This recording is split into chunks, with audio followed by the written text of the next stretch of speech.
अस्सलाम वालेकुम। उर्दू क्रॉनिकल के साथ मैं हूं अफाक नज़ीर। 7 अक्टूबर से अब तक फ़लस्तीनी शोधा की तादाद 3500 से तजावज़ कर चुकी है।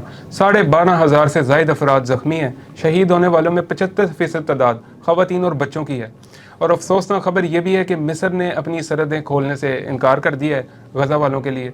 और यहाँ पर मुसलमान ही मुसलमान का नहीं हो रहा तो दूसरों से क्या एक्सपेक्ट करें।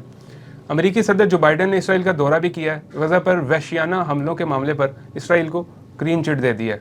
अमेरिकी सदर ने इसराइल को गज़ा के अस्पताल पर हमले से बरी उल ज़िम्मा करार देते हुए इसका इल्ज़ाम फ़लस्तीनी तंजीमों पर आयद कर दिया है, जबकि इस्लामी जहाद की जानिब से इल्ज़ाम को मुस्तरद कर दिया गया है। अफसोसनाक वाक़े पर इस्माइल हनिया ने वीडियो बयान में अमेरिका को इसका ज़िम्मेदार करार देते हुए कहा कि हमारा दुश्मन दर हकीकत शिकस्त देकर बौखला चुका है। अस्पताल हमले में शहादतों की तादाद 800 से तजावज़ कर चुकी है।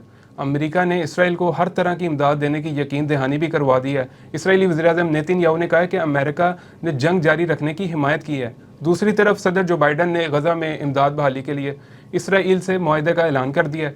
साथ ही साथ गज़ा के लिए $10 करोड़ इमदाद का भी ऐलान किया है। जो बाइडन ने सफ़ाकाना अमल पर मज़म्मत करने के बजाय इज़हार यकजहती करते हुए दिखाई दी है। इसराइली फोर्सेज और लिबनानी हज़बुल्लाह में बुध के रोज़ भी फायरिंग और गोलाबारी का तबादला हुआ है, जिसके नतीजे में हज़बुल्लाह के मज़ीद 2 जंगजू शहीद हो गए हैं।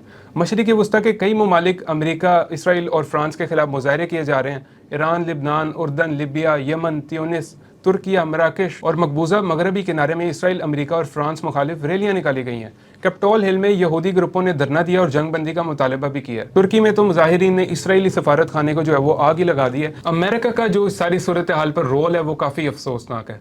एक तरफ जंग को बढ़ावा देते हैं, इसराइलियों के साथ कंधे से कंधा लगाया हुआ है, उनके हर अमल को सपोर्ट कर रहे हैं। दूसरी तरफ जो है वो जंग बंदी की बात करते हैं। ये सूरत हाल काफ़ी अफसोसनाक है। ज़रूरत इस अमर की है कि तमाम मुस्लिम रहनुमा जो है वो हम आवाज़ होकर फ़लस्तीनियों के लिए आवाज़ उठाएँ, उनकी मदद करें। एक नई वीडियो में फिर मुलाकात होगी, तब तक के लिए मुझे दीजिए इजाज़त। अल्लाह हाफ़िज़।